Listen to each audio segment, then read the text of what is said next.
So London Real has grown dramatically in 8 years, and almost no one in the world knows who you are. 99.9% of the people on the planet have never heard of you, have never seen one of your videos, and that's okay. 10 people, 100 people, 1,000 people, it would be enough. Because otherwise you gotta start chasing a Kardashian. My definition of marketing doesn't match what some people's definition of marketing is. I define marketing as anything we do that changes the culture for the better. If you think back just 100 years ago, when women didn't even have the right to vote yet, when it wasn't exceptional at all to be overtly racist, that there were just expectations in our culture that we have moved past. I think that each of us, if you've got a keyboard, has a chance to speak up in a certain way. Whatever it is you think is important begins with the word. It begins with, what are you going to say next that would transform them once they engage with it? Part of what we get stuck on is we say, oh no, something big is about to happen here. And so we have a problem. And it's coming at the very same time that people are looking deep inside themselves and saying, is this all there is? Clearly there's more than this. And the happiest people aren't the people who are spending all day on Facebook. They're not the people who are spending all day trying to get more followers. They're not the people who have the most money. So the thinking of advertising needs to be, who's in the emotional state, demographically, psychographically, emotionally ready to move, that I could put an ad in front of. I don't blog every day because I have a new blog ready. I blog every day because it's tomorrow.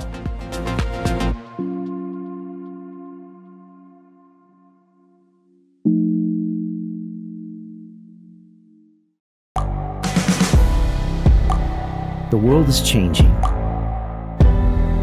Inspiration is everywhere. It has never been so easy to connect, share, and bring people together. We're learning from others and finding the best in ourselves. Challenging our beliefs. Sharing our vulnerability. Overcoming our fears. Transforming ourselves so we can transform the world. How far can we go? This is London Real. I am Brian Rose. My guest today is...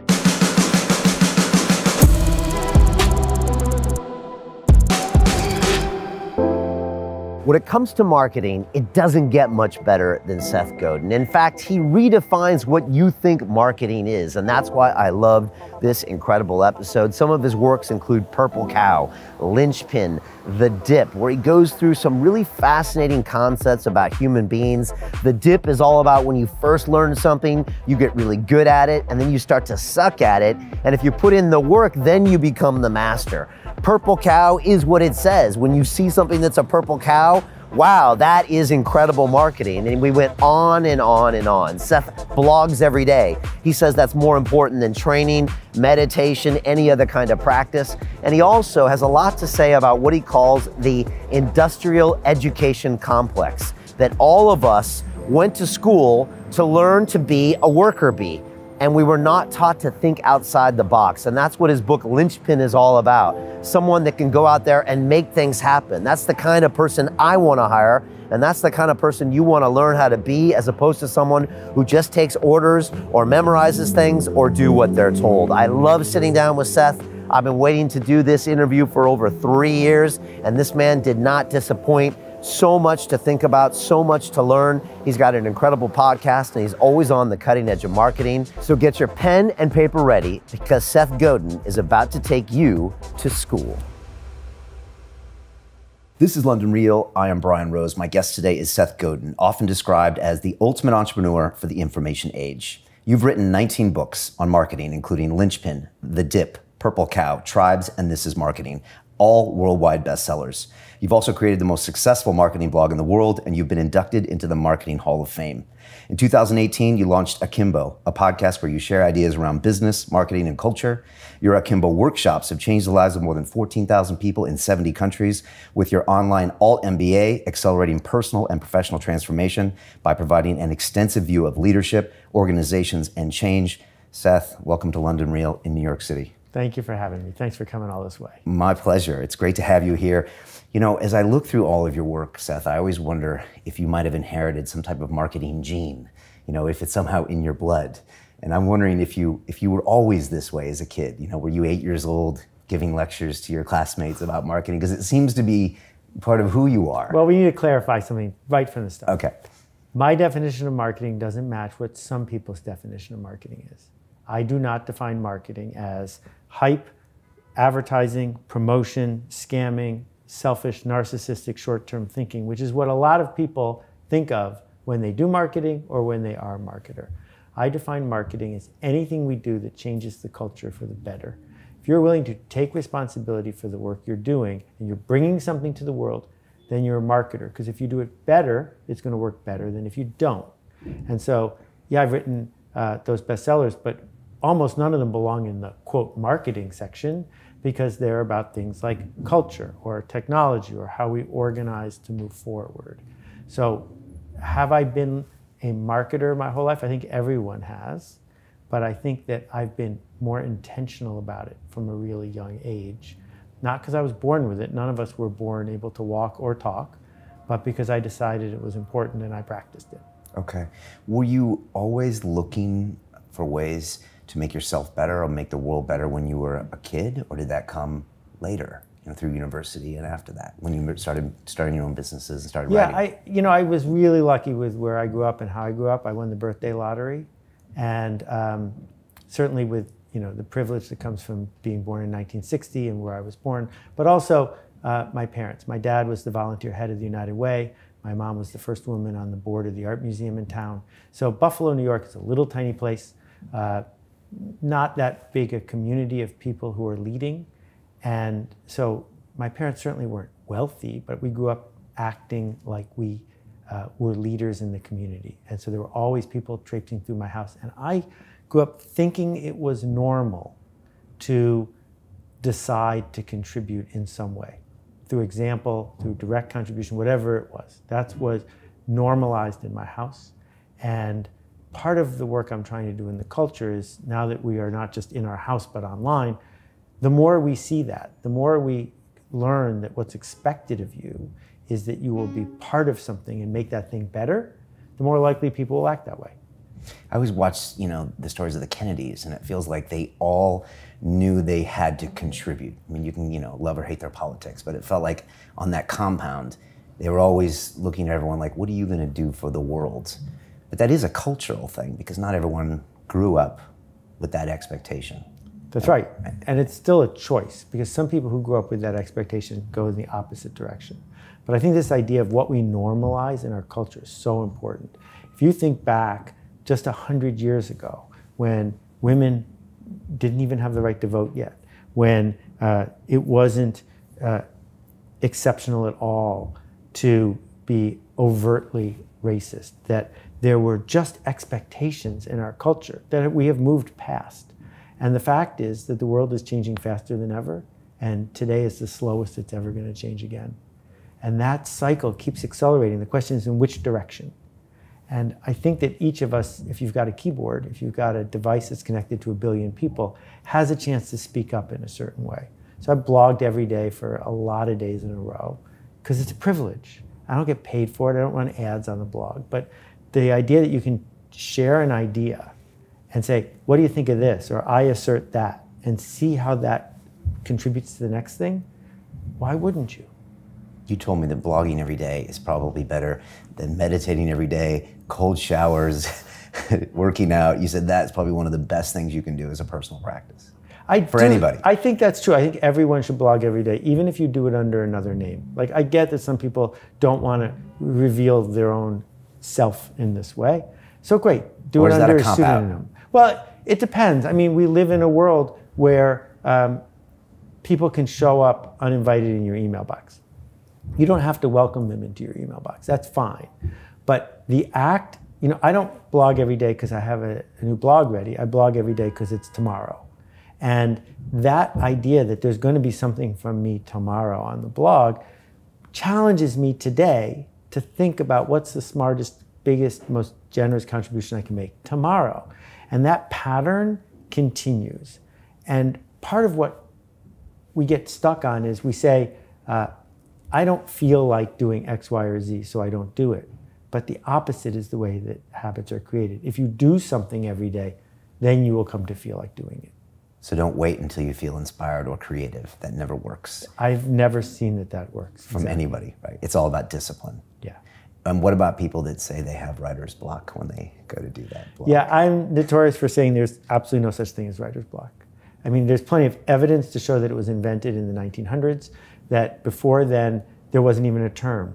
And it came about partly because Percy Shelley wrote a poem, short essay, that said, how dare anyone think they could be a poet? That the only way you could become a poet is be touched by the muse. If you haven't been touched by the muse, you're out of luck. Don't even try. And that got taken up by people who felt comfortable having writer's block. But then it became a term because suddenly writing could get you to be Ernest Hemingway. And you stare into the sunshine of that, and you blink, you walk away. I'm just not in the mood, I don't have anything to say. But when I talk to people who say I don't have anything to say, when I talk to people who say they have writer's block, I say, show me your bad writing. Show me the stuff you've written that's no good. They don't have any. Right. I say, if you show me enough bad writing, I guarantee you some good writing will slip through. You can't help it. It will slip through. My friend Isaac Asimov wrote 400 books, published them in the old days when it was hard to publish that many books. And I said to him, how do you do this? And he said, every morning I get up and I go to the typewriter, and from 6:30 to noon I type. And it doesn't matter what I type. I just have to keep typing. And what happened was his brain realized he was going to type anyway. You might as well type something good. I've been told that writer's block is when you put too much emphasis on what you're about to create, as if it matters more than it does, and that stops you from doing it because you're worried about the judgment or how it's going to be, and you should just stop that and just write. Yeah, I think that's an interesting way to go at a similar idea, which is that no one gets talker's block. No one gets walker's block. That if you are physically fit, you can do those things. But when it comes time to put it in print, you're saying, oh no, something big is about to happen here. And I guess what we're both saying is this discipline of going through the work of doing it. And when I say writing, I don't mean writing. I mean leading, connecting, inspiring. Whatever it is you think is important begins with the word. It begins with, what are you going to say next? How are you going to bring this digital idea, even if you're speaking it, it's still digital, it's letters, to the next person so that it makes a difference to them. And what we've learned in the Alt MBA, so the way it works is it's a cohort of 120 people, and it lasts a month, 2 or 3 hours a day for a month around the world. And people come and they say, I'll never be able to keep up, and I'll never be able to do this. And I'm not in it, there's no video of me, it's cohorts and video and writing, video conferencing and writing. And at the end of a month, they're transformed. Because if you write that much for a month, if you give and get that kind of feedback, you can't bluff anymore. Because now you know you can do it because you did it. Right. Does a vlog count instead of a blog? Like, can you put the camera on yourself and talk to camera for 5 minutes knowing you're going to have to publish it? Would that I think it does, qualify? as long as you aren't talking about what you had for dinner. Okay. Right? I think that there's this vanity thing that goes on the internet that doesn't help anybody. And it's this faux authenticity of eavesdropping on somebody else's life. And that's a fine way to entertain. I don't think it's productive, but it works for entertainment purposes, but that's not scary. It's not scary to say, here I am walking my dog, ha, ha, ha. If it doesn't feel scary, then you haven't trained. You haven't moved forward. Okay. So that writing could be a blog, or it could be some type of leadership, or writing a proposal to someone, but get and write something, which means you're creating something, which could be judged, which means also it could be great. Exactly. And it could change the world and help other people. Exactly. Which I know one of the people you looked up to was Zig Ziglar, who said, I'm probably going to totally bludgeon this, but if you want to have a meaningful life, make life meaningful for other people. Is that right? I even like that better than what Zig said. Okay. I like that a lot better. Zig said, you can get anything in life you want if you'll help enough other people get what they want. And my challenge with that is the quid pro quo part, right? That because he came from a sales background, implied in that is, well, I'm your insurance broker, and if I help you get a golf game, you'll buy insurance from me. And that doesn't work for me. And so I've truncated it too. You can get everything in life you want if you'll just help enough other people. Right. Period. Period. Right? That's enough. Just the privilege of being of service. And I like the fact that you added meaning to it. It's really good. Well, because it can't have a contingency, otherwise it taints Right. the original product. Exactly. You have to literally be willing to selflessly give, not expecting anything back, no payment, no congratulations even, just give it. And that's when it becomes its best form, I think. Right, exactly. With all the people connected in the world that can blog or create, do you feel optimistic about what we're going, or is it look harder these days because there's also an equal number of messages that are, vanity and narcissistic? How do you feel right now about the world? Well, there are really big discussions to have about, what's the mean temperature of the ocean, and I think almost everybody is minimizing the impact it's going to have when 1 billion people lose their homes. But that wasn't your question. The idea of the media ecosystem and all the noise that's out there, and what happens when you give everyone a microphone. Steve Martin famously said that half the people are below average, and it doesn't matter what you're measuring, they are. And the idea that we used to have a gatekeeper for who got a microphone was good and bad. It was bad because it silenced voices we needed to hear, but it was good because it also kept microphones away from people who wanted to tear things down. When I think about what is on offer from the social media networks, it's really important to decode this. You are not their customer. You are their product. You did not pay them to use Twitter or Facebook. They are selling you to someone else. So they've created a regime where they make us feel bad all day long. And the only way to feel less bad is to click something. That's the cycle that they've built. And the problem with that cycle and the easily measured number of how many followers you have is it pushes people to be prurient, pushes people to be angry, it pushes people to tear folks down, because that's what sells. If it bleeds, it leads, right? But it doesn't build a culture that we're proud of. And the alternative is to say, I don't care how many people are following me, and I'm never going to hit the boost button, because my job is not to make Facebook happy, nor is it to make Twitter happy. My job is to create a body of work that I'm proud of. And if we can embrace the idea of a smallest viable audience, not the biggest possible audience, but what's the audience that could sustain you? So London Real has grown dramatically in 8 years, and almost no one in the world knows who you are. 99.9% of the people on the planet have never heard of you, have never seen one of your videos, and that's okay. And getting comfortable with that is the foundation we need to do our work. Because otherwise you gotta start chasing a Kardashian. And the problem with that is we have a Kardashian already. We don't need another one of those. What we need is one of these. And the way to be one of these is to say, 10 people, 100 people, 1,000 people, it would be enough. And once you can get comfortable with enough in a world of infinity, it doesn't really matter how noisy it is. And you talk about this in your book, Tribe, about focusing on that small audience. And Kevin Kelly has the famous blog, 1,000 True Fans. We've had him on the show. And I try to teach my students this as well in the academy. And when I do it, we have a big Zoom call and their faces go blank. And I said, you got to find a micro niche, and I'm going to push you to go more micro, 2 more levels than you're going to want to. Exactly. And they never want to, because you know why they don't want to? Because I think they believe that the bigger the audience, the more successful they'll be. But there's probably something more subtle. I think there's something more subtle. What is it? I think we don't want to be on the hook. On the hook. Meaning, if there's only 3 people in the world you're making this for, and they don't like it, you're toast. Got it. Right? That this whole idea of Kanban, that making the supply chain really thin, making sure that the quality of each piece is just right for those 3 people, makes it a much bigger obligation on your part.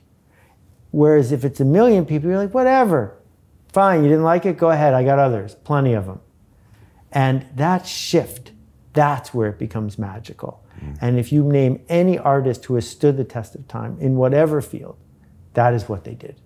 What they did is worried about a few and shunned the non-believers. So it's the accountability that actually makes you show up. Exactly. The smaller the group, the more accountability, because you can see the faces. Right. As opposed to this massive Right. How crowd. dare you not know what I wanted? Right? Because there's only 3 of us.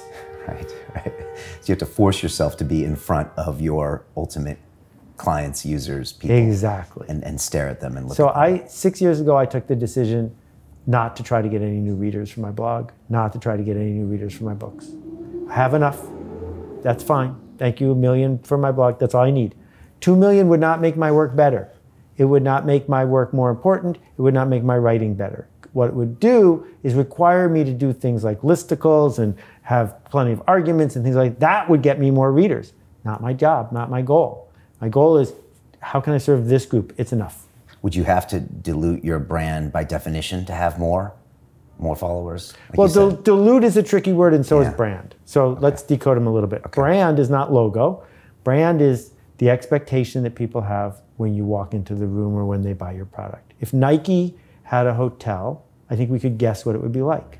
If Hyatt had a brand of sneakers, we'd have no idea what they would be like. Hyatt doesn't have a brand. They just have a logo. Whereas Nike, they have a brand. Now, diluting it, Nike is known by everyone on the planet because they didn't have to dilute it to be what they are, which is this sort of golden aura of effort, right? Whereas I'm a lot more particular and peculiar than that. And so I would have to maybe condense it, refine it to be something a lot more symbolic than what I am. But I prefer to be the guy with enough obscure little bits around it that I'm doing the work I want to do, as opposed to looking in the rearview mirror and saying, what would get me the next zero of audience? You mentioned your alt MBA. What have you learned doing that? What were you wrong about? What were you right about? What surprised you? So I was surprised after we ran the first one as an experiment. The goal was, the typical online course has a 97% dropout rate. And I said, if this is the future of learning, that's not going to be acceptable. What would I change to fix that? And I did the opposite of every other online course in like 6 different areas. And like no video of me, and you have to apply to get in, and it's not free, and this and that. And we have a 97% completion rate and a 3% dropout rate, which is really great. So after the first one, which was an experiment, I said, I'm really surprised. I got a lot of these pieces right. We should do it again. And now we're on our 38th session because it's working.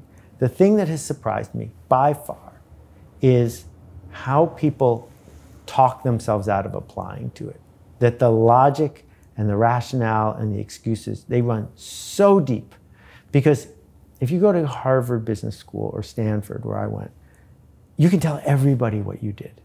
And it costs $250,000 in tuition and opportunity cost, and it's worth it because you get to tell other people what you did. And that's really what you're buying. And this, which costs 1/60th the amount of money, it's hard to tell other people because we intentionally made it hard to talk about. What exactly is it? Where's the curriculum? Where's all the proof? Where's the accreditation? We don't have any of those things. And because it's hard to talk about, you have to talk about it to yourself. And in that moment, you feel on the hook and you feel insufficiency. And that runs super deep with people. How do we get folks to trust themselves? And this is something you deal with all the time, which is, it's not about more tactics. That the internet has become this sort of laundry list of, oh yeah, I read that blog post, only a paragraph of it, and I did this, and so why aren't I already successful? We have all the tactics we need. People have access to way more of this information than ever before, and yet we're not creating better work because it was never important to know that stuff. What was important is to believe that you have something to contribute. Right, and to get someone to walk into that fearful moment. Correct. And these days, at a distance, without a personal meeting. Have you found ways of getting people to do that? Because, I mean, that's the essence of what I do in my academy. I often say I have many guises of courses, public speaking, broadcasting, business. But at the end of the day, I push people into their fears to realize they're stronger than they are, and they have a voice, and they walk out with confidence. Right. So the marketer in me, who started to learn marketing from Jay Levinson and all the rest of my heroes years and years and years ago, wants there to be a top-down funnel. And in fact, there isn't.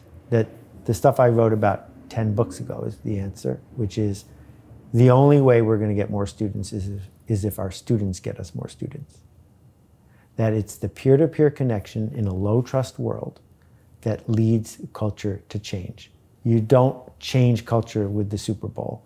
Whether it's a Super Bowl ad or a Super Bowl halftime show, it has no impact whatsoever. But if one person in your neighborhood is driving a Tesla, the chances that their next door neighbor are going to think about driving a Tesla go up by a factor of 100, peer to peer. So all we do, and we have a tiny team, 7 or 8 people plus 100 coaches around the world, all we do is say, this group of 120 people, how much can we help them? How can we transform them? Because if we do, they will tell the others. It's this slow, organic thing that is way more frustrating than raising $100 million and blowing it on Super Bowl ads. But it's actually how you change the culture. Make a great product, deliver wow, and then wait for them to tell other people. And they will only tell other people if it helps them. They will not tell other people because it helps you. And that's a really big transformation. So the fax machine. The first person who had a fax, what did they do with it? Because you can't send a fax to yourself because you'll get a busy signal. What you have to do is tell everyone you know to go get a fax machine, because then your life will be better. You don't do it to help Rico or Canon. You do it because your life is better if other people you work with have a fax or an email account or whatever it is. Well, the same thing is true with these kinds of transformations, which is if I want to be able to talk to you the way I learned to talk, I need you to go do it too, because otherwise you won't get where I'm going. So it's that selfish ratchet that's also generous because I want to help my friend. That's why people talk about it. And so sometimes people who make a product that they think of as perfect, right? Like, if someone makes a coffee mug that's better designed than any other coffee mug, that has 6 Sigma quality, they say, why doesn't anyone talk about it? Well, the reason they're not talking about it is it doesn't help them to talk about your damn coffee mug, right? And if there was a reason that I needed to talk about your coffee mug because it would help my status, authority, or life, I'd be more likely to do it. And so you're all MBA, ideally it's someone in a business that takes it and then says, wow, if my colleagues only could think this way, we could get a lot more done. Or is it also if my wife could think this way? Or like, how does that spread in the ideal world for you? So the range has been a 16-year-old young woman, a 78-year-old woman from the Isle of Man, people who are poets and run nonprofits, people who work at Amazon, Microsoft, Chobani, name your favorite computer company or big company, and everything in between. So we called it the Alt MBA because I had a good 6-letter domain hanging around and I used it. Not the perfect name because of the Alt part and the MBA part, but when you mish it all together, at least it's something that's ours. But we don't teach anything you learn in an Alt MBA. That's in an MBA. That's the point. That the point is that the MBA teaches all of the wrong things. It teaches industrial compliance. It teaches adherence to things that you can read in a book. And what we're trying to do is say to people, you don't need any more tactics. We just want you to think differently. And we have found probably our biggest resonance, 45% of people who take it get reimbursed by their company. But the people who go through it write to us, they're better parents, they're better spouses, they're better executives, they got promoted, whatever it is that was on their agenda. And a lot of them changed their agenda. They thought, I wanted to move up in this hierarchy, but I realized that's a trap, and I'm going to do this thing instead. So it's really disruptive at changing your perception of what you even want. And so I'm not going to pigeonhole it by demographics. We're really focused on psychographics. What almost everyone who takes it has in common is they say to themselves, there has to be more to it than this, whatever it is. There has to be more to life, more to work, more to my job, more to my company than what I have right now. If that's what you feel inside, this is for you. If you don't feel that way, I can't help you. But a lot of people are feeling that way. I think so. And maybe that comes from the industrial education complex and the television education industrial complex, which I want to talk about. You went to Stanford for an MBA. Right. What did you get from that? What did you not get from that? So because you road tested one of the best. Yeah, I was the 2nd or 3rd youngest person in my class. And the 3rd day that I got there, I was really underwater. Not because I couldn't do the work, but because my peers weren't hesitant to remind me that I hadn't worked in an investment bank. I hadn't worked at a commercial bank. I hadn't paid the price they had paid. And in order to make themselves feel like that price was worth it, they were making me feel insufficient. And a guy named Chip Conley, who was my age, put I've had him on the show. a little note in my mailbox. Okay. And he did it to 3 other people. And he said, Tuesdays at 7 p.m., we're going to meet in the anthropology department. Would you like to join our little group? And there were 5 of us. We met there every single Tuesday for the first year. And we just brainstormed entrepreneurial ideas. We came up with thousands of them in that room. That was the biggest thing I got out of business school. Being seen by Chip, being part of that circle, realizing that I had something to contribute was magical. And the second thing I got out of business school was the summer job that I got, which I couldn't have gotten without it, and that was in Boston. And the story of that is that I got a job for the summer as the assistant to the president of Activision in California. Fastest growing company in the history of the world, assistant to the president. Activision, gaming company. Yeah. Okay. And they were on a roller coaster ride. It was amazing. And at the last minute, I found out I couldn't stay in California. I had to get back to Boston to be with my family. And so I only had 4 weeks to find a job. And I almost got a job offer from Lotus, the people who invented the PC spreadsheet. I almost got a job at Hayden Software, the people who did Sargon, the chess program. They, however, interviewed me at the International House of Pancakes and turned me down. So then there were 2 possibilities left. One was Parker Brothers, and I'm a gaming guy and have been forever. Parker Brothers offered me a job in their computer game division, which was thrilling. It was Parker Brothers. And then I got this job offer from a little tiny company called Spinnaker. I was the 30th person, and they were inventing educational computer games, which didn't exist at the time. And I don't know why I turned down the Parker Brothers job. Something inside of me just said, don't do that. And 2 weeks into the summer, Parker Brothers shut down the entire division and fired every single person. So dodged that bullet. And I get to Spinnaker, and it turns out the chairman who had hired me forgot to tell anyone else in the company that I was coming. So the president comes out, shakes my hand, goes back into his office, shuts the door, and calls this chairman and says, who's that guy? So off to a rough start. But during that summer, I learned how to be a product manager. And at the end of the summer, they took me aside and they said, we have a secret project, but it's going to start right now.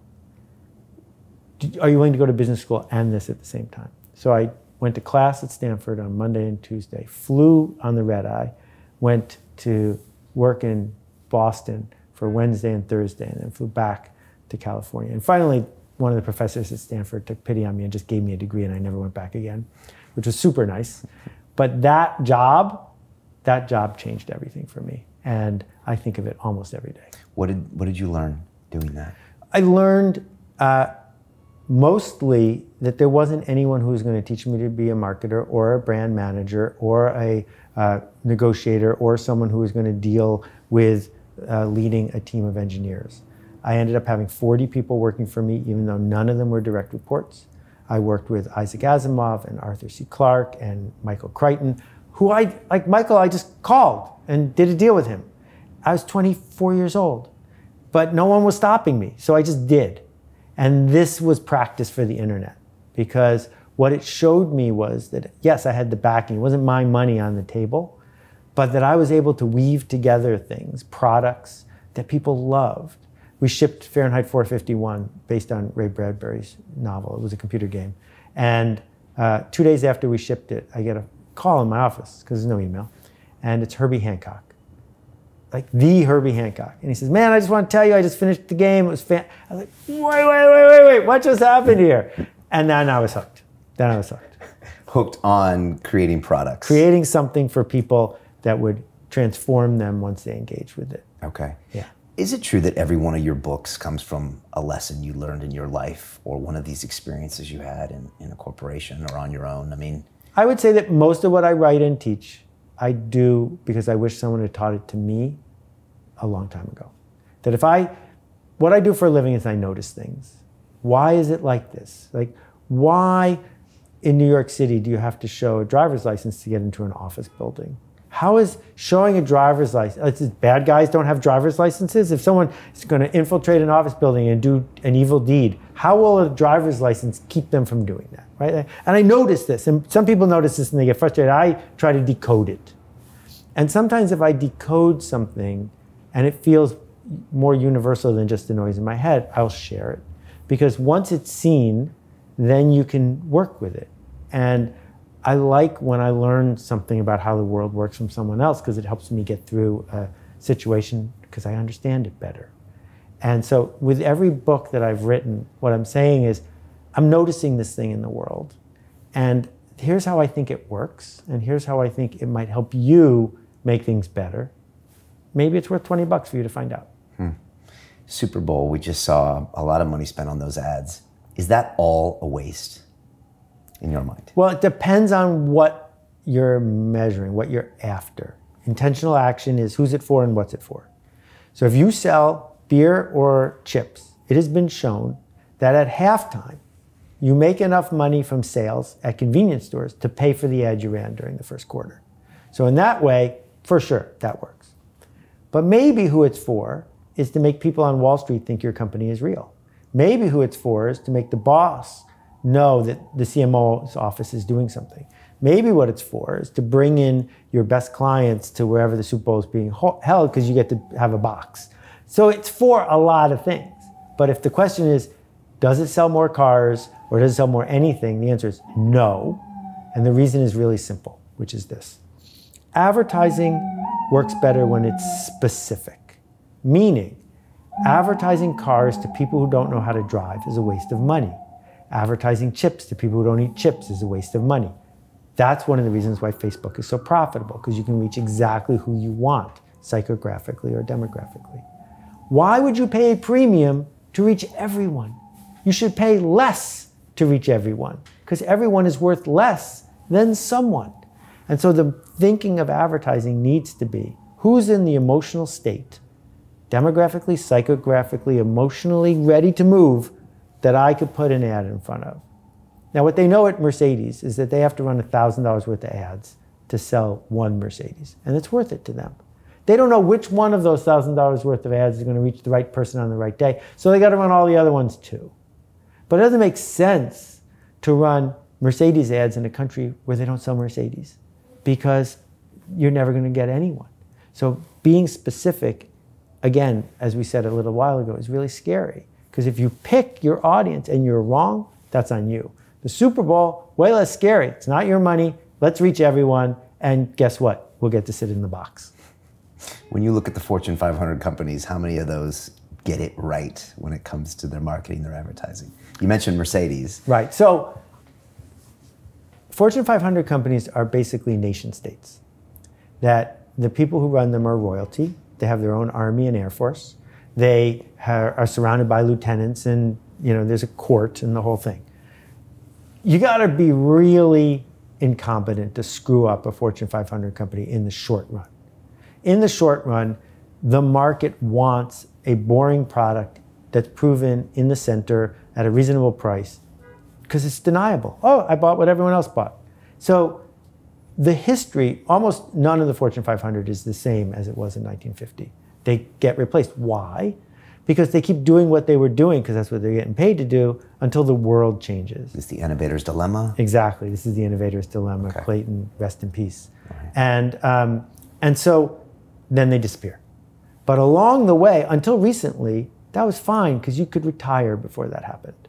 So I worked with Kodak years ago, and a friend of mine did a lot of consulting for them. And the Kodak, most people know, invented the digital camera as well and owned all the patents. And as film was dying, Kodak was just churning into film as hard as they can.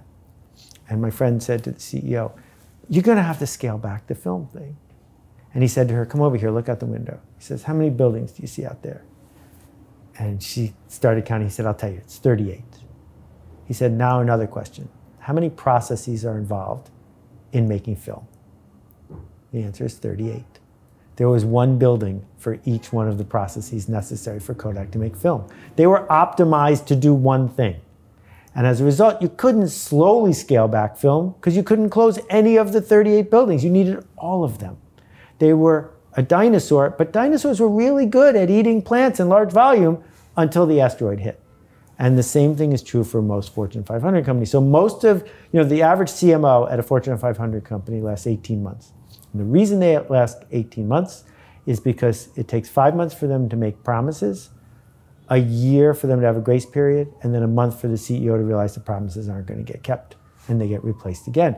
Because unlike every other department at the company, the CMO promises to change everything. The CMO promises miracles. Accounting never promises miracles. Production doesn't, right? Yeah. But marketing does. And so they're hiring the wrong people for the wrong reason. If you want a miracle, you're not going to change it by changing your ads. You're going to get the miracle by closing 19 of the 38 buildings. You're going to get the miracle by changing who you hire and how you hire them. Those are marketing acts. You just don't call them marketing. And that will never happen in a Fortune 500 company because you can't turn that ship. Innovator's dilemma. It's or can it happen every now and then? Every now and then it has happened, and it can happen. We certainly saw Satya do it at Microsoft. It's happened at Microsoft a couple of times. Apple did it right up to the edge of bankruptcy once, right? That Nintendo wasn't a Fortune 500 company, but they made playing cards, and then they didn't.